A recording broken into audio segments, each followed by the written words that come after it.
మరొక బ్రేకింగ్ చూస్తున్న మొయినాబాద్ డ్రగ్స్ కేసులో దర్యాప్తు ముమ్మరంగా సాగుతోంది. నేడు నిందితుల కస్టడీ పిటిషన్పై విచారణ జరగనుంది. ఇప్పటికే నిందితులను సిట్ పలుమార్లు విచారించింది. ఇవాళ నిందితులను సిట్ కస్టడీ కోరుతోంది. మరో 3 రోజులు కస్టడీకి ఇవ్వాలని పిటిషన్ వేసింది. మార్చి నెలలో సంచలనం రేపిన ఈ కేసులో డ్రగ్స్ వినియోగం, సరఫరా నెట్వర్క్, ఆయుధ వినియోగం వంటి పలు కోణాలపై ఇప్పటికే దర్యాప్తు కొనసాగుతోంది. ఈ క్రమంలోని ప్రత్యేక దర్యాప్తు బృందం కూడా ఏర్పాటైంది.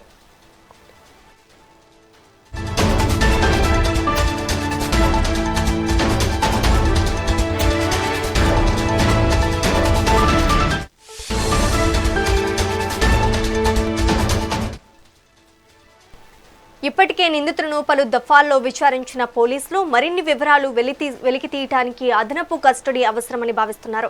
ముఖ్యంగా డ్రగ్స్ సరఫరా మార్గాలు, సంబంధిత వ్యక్తుల పాత్రపై స్పష్టత కోసం ఈ పిటిషన్ దాఖలు చేసినట్లు తెలుస్తోంది. ఈ నేపథ్యంలో నేడు జరిగే విచారణకు ప్రాధాన్యత ఏర్పడింది. కోర్టు కస్టడీ మంజూరు చేస్తోందా లేదా అన్నది ఆసక్తికరంగా మారింది.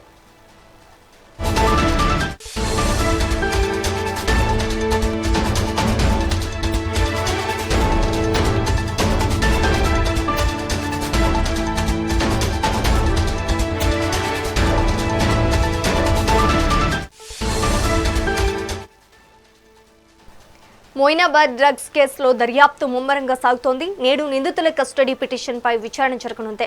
ఇప్పటికే నిందితులను సిట్ పలుమార్లు విచారించింది. ఇవాళ నిందితులను సిట్ కస్టడీ కోరుతోంది.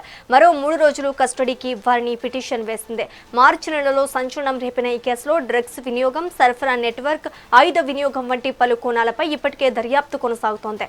ఈ క్రమంలోనే ప్రత్యేక దర్యాప్తు బృందం కూడా ఏర్పాటైంది. ఇక ఇదే అంశానికి సంబంధించి మరింత సమాచారం మా కరెస్పాండెంట్ ఉషా అందిస్తారు. ఉషా, చెప్పండి. మొయినాబాద్ డ్రగ్స్ కేసులో దర్యాప్తు ముమ్మరం చేశారు పోలీసులు. ఇప్పటికే 2 దఫాలుగా కస్టడీ కోరుతూ 2 సార్లు కూడా ఏదైతే మొయినాబాద్ ఫామ్ హౌస్ కేసులో కస్టడీలో ఉన్నటువంటి నిందితులు అటు పైలట్ రోహిత్ రెడ్డి, నితిన్ శర్మ, అలాగే రితీష్ రెడ్డి, ఈ ముగ్గురిని కూడా పూర్తి స్థాయిలో అయితే విచారించారు. కానీ మరికొన్ని వివరాలు వారి నుంచి సేకరించడానికి డ్రగ్స్ ఎక్కడి నుంచి ఎక్కడి వరకు సరఫరా అయింది అన్న కోణంలో పూర్తి స్థాయిలో వీరిని విచారించడానికి సిట్ మరోసారి కస్టడీ పిటిషన్ అయితే వేసుకోనున్నట్టుగా అయితే తెలుస్తుంది. ఇప్పటికే నిందితులను సిట్ పలుమార్లు విచారించిన సంగతి తెలిసిందే.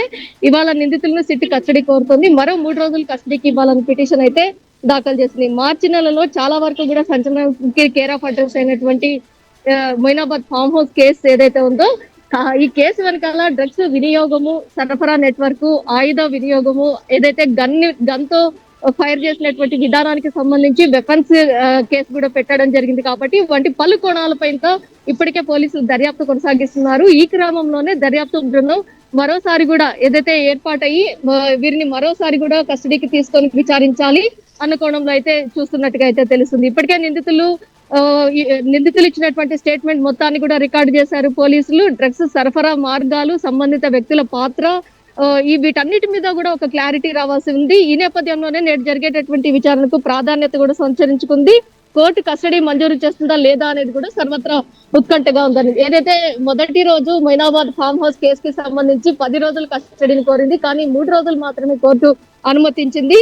మరోసారి కస్టడీ పిటిషన్ వేసుకున్న అనంతరం మరో 3 రోజుల పాటు కస్టడీకి ఇచ్చింది. ఓవరాల్ గా చూసుకున్నట్టయితే ఈ కేసులో దాదాపుగా కూడా ఏదైతే 5 రోజుల పాటు కూడా కస్టడీకి తీసుకొని వీరిని విచారించడం జరిగింది. పైలట్ రోహిత్ రెడ్డి పలుమార్లు దుబాయ్ కి వెళ్లడము, డ్రగ్స్ ని కొనుగోలు చేయడము, డ్రగ్స్ ని తీసుకొచ్చి ఇక్కడ విక్రయించారా లేదా అనేది కూడా పూర్తి స్థాయిలో విచారించాల్సిందిగా ఇప్పటికే సిట్ భావిస్తోంది. కాబట్టి మరోసారి వీరి ముగ్గురిని కూడా కస్టడీకి తీసుకొని ఇంకా పూర్తి లోతైన దర్యాప్తు చేయాల్సిందిగా అయితే సిట్ కోరుతోంది. కాబట్టి ఈ మేరకు వీరిని మరోసారి కస్టడీ పిటిషన్ అయితే వీరి ముగ్గురి మీద అయితే కస్టడీ పిటిషన్ వేసుకున్నట్టుగా అయితే తెలుస్తుంది. ఇంకా దీనిలో ఇన్వాల్వ్ అయినటువంటి వ్యక్తులు ఈ ముగ్గురే కాకుండా ఏపీకి సంబంధించినటువంటి వ్యక్తి, అలాగే ఇక్కడ ఉన్నటువంటి వ్యక్తులు ప్రతి ఒక్కరిని కూడా పూర్తి స్థాయిలో అయితే ఈ ముగ్గురితో పాటు విచారించే అవకాశం ఉన్నట్టుగా అయితే తెలుస్తుంది. ఇన్ కేస్ కస్టడీ ఇచ్చినట్లయితే వీరితో పాటు పలువురిని కూడా పిలిచి విచారించే అవకాశం ఉన్నట్టుగా అయితే తెలుస్తుంది. Sreeja, right, thank you for the update Usha.